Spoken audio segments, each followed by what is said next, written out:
ஐநார் துணையில இன்னைக்கான எபிசோட் என்னன்னு பார்க்கலாம். வழக்கம் போல இல்லாமல் இன்னைக்கு பாண்டியனும் சோழனும் போயிட்டு காய்கறி வாங்கிட்டு வந்து சேரன் எனக்கு கொடுக்குறாங்க. எதுக்குடா இன்னைக்கு நீங்களே போயிட்டு வந்தீங்கன்னு சொல்லிட்டு, இல்லை காய்கறி வாங்க போகிறன்ற பேரில் போயிட்டு ஓடி போயிட்டேன்னா என்ன பண்ணுறது அப்படின்னு சொல்கிறாங்க. டே என்னடா திரும்ப திரும்ப அதையே பேசிகிட்டு இருக்கீங்க, எல்லாம் அதை விடுங்கடா அப்படின்னு சொல்கிறாங்க. ஆனால் இங்கே பாருண்ணே, எங்களை விட்டு நீ எதுக்கும் இந்த மாதிரி இல்லை போகவும் கூடாது, எதுவும் பண்ணக்கூடாதுன்னு சொல்கிறாங்க. சரி நான் வீட்டை விட்டு போகல, உங்களை விட்டு கொஞ்சம் தூரமாக தள்ளி இருக்கேன் பரவாயில்லையா அப்படின்னு சொல்லிட்டு கேட்குறாங்க. என்னென்னா உனக்கு பிரச்சனை அப்படின்னு சொல்கிறாங்க. இல்லைடா எனக்கு நீங்கள்லாம் நல்லா இருக்கணும்னு சொல்லிட்டு சொல்கிறாங்க. சரி நாங்கள் ஜோசியக்காரங்க கூட்டிகிட்டு வந்து அதெல்லாம் பொய்ன்னு சொல்லி நிரூபிச்சுட்டேன், என்ன பண்ணுற அப்படின்னு சொல்கிறாங்க. அது எப்படிடா அப்படின்னு சொல்லிட்டு சொல்கிறாங்க. இல்லை நாங்கள் 4 ஜோசியரை கூட்டிகிட்டு வரோம், அவங்க எல்லாரும் ஒரே மாதிரி சொன்னால் நம்பு, இல்லை வேறு மாதிரி சொன்னால் நாங்கள் சொல்கிறத கேட்டுட்டு இந்த வீட்டிலே இருக்கணும் அப்படின்னு சொல்கிறாங்க. சரி அப்படி தான் கூட்டிகிட்டு வாடான்னு சொல்கிறாங்க. அதுக்கடுத்து சேரன் வந்து சொல்லான்னு உன்னுடைய ஃப்ராடு வேலையெல்லாம் இதில் காமிக்காதடான்னு சொல்கிறாங்க. என்னென்ன இப்படி பேசிட்டேன், நான்லாம் பண்ண மாட்டேன்டா அப்படின்னு சொல்லிட்டு கிண்டல் பண்ணிட்டு போகிறாங்க. அடுத்து சோழனும் 4 ஜோசியரை கூட்டிகிட்டு வராங்க. அங்கே வந்து ஒரு ஜோசியரை வந்து எல்லாருமே வெளியே நிற்க வச்சுட்டு ஒவ்வொரு ஜோசியக்காரரை உள்ளே கூட்டிகிட்டு வராங்க. அந்த ஜோசியக்காரர் சொல்கிறாங்க, இந்த ஜாதகம் ரொம்ப நல்ல ஜாதகம், நான் பார்த்ததுலேயே இந்த மாதிரி ஒரு ஜாதகத்தை பார்த்ததே இல்லைப்பா அப்படின்னு சொல்லிவிட்டு பேசிகிட்டு இருக்காங்க. இவர் கோடீஸ்வரர் ஆக போகிறீங்க அப்படின்னு சொல்லியும் பேசுகிறாங்க.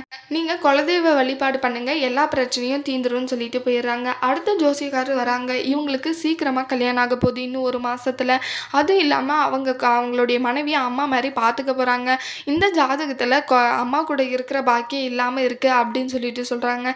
நீங்கள் வந்து இதெல்லாம் தாமதம் ஆகாமல் சீக்கிரமாக நடக்கணும்னா நீங்கள் சீக்கிரமாக குலதெய்வ கோயிலில் போயிட்டு வழிபடுங்க அப்படின்னு சொல்லிட்டு போயிடுறாங்க.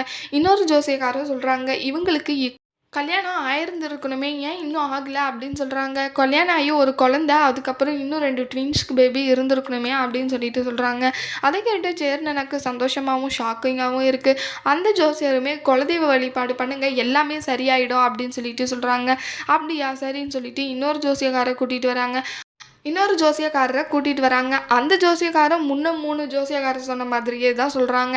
நீங்கள் குலதெய்வ கோயிலில் வழிபடுங்க எல்லாமே சரியாக போய்டுன்னு சொல்லிட்டு அடுத்து அவங்க எல்லாருமே அமுச்சு விட்டுறாங்க. அமுச்சு விட்ட அப்புறம் நிலாவுக்கு ரொம்பவே சந்தோஷம். இன்றைக்கி தான் உருப்படியான ஒரு காரியம் பண்ணியிருக்கீங்க, நீங்கள் பண்ண காரியத்தால் அண்ணாவோட முகம் பாருங்கள் பிரைட் ஆகிடுச்சு, இனிமேல் எந்த பிரச்சனையும் இல்லைன்னு சொல்லிட்டு சொல்கிறாங்க. அப்புறம் சோழனும் சேரன் அண்ணாகிட்ட போய்ட்டு, அண்ணா இப்போயாவது நம்புறியானே, அதெல்லாம் பொய்யினே நம்பாதனே அப்படின்னு சொல்கிறாங்க. சரிடா சோழா நான் நம்பலை, நான் எல்லாருமே ஒன்றா இருந்து சந்தோஷமாக இருக்கலாம்னு சொல்லிட்டு சேரன் சொல்லிடுறாங்க.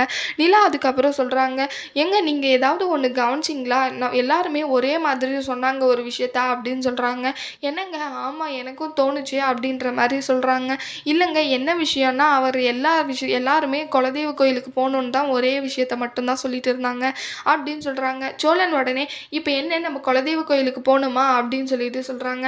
ஆமாங்க இப்போ சொல்லிட்டு போயிட்டாங்க, போனால் நல்லது ஏதாவது நடக்கலாம்ல, அண்ணனுக்கும் சீக்கிரமாக கல்யாணம் ஆகிறதுக்கு வாய்ப்பு இருக்குல்ல, நம்ம எல்லாம் போயிட்டு வந்துடலாம் அப்படின்னு சொல்லிட்டு சொல்கிறாங்க. அதுக்கப்புறம் சோழனும் சரிங்க போயிட்டு வந்துடலாம், இது ஒன்று தானே பண்ணணும், போயிட்டு வந்துடலான்னு சொல்லிட்டு சொல்கிறாங்க. எல்லாருமே அதுக்காக ரெடி ஆகிட்டு அடுத்து என்னெல்லாம் நடக்க போகுதுன்னு சொல்லிட்டு வரப்போகிற எபிசோடில் பார்க்கலாம். இந்த வீடியோ பிடிச்சிருந்தா லைக் பண்ணுங்கள். பாய்.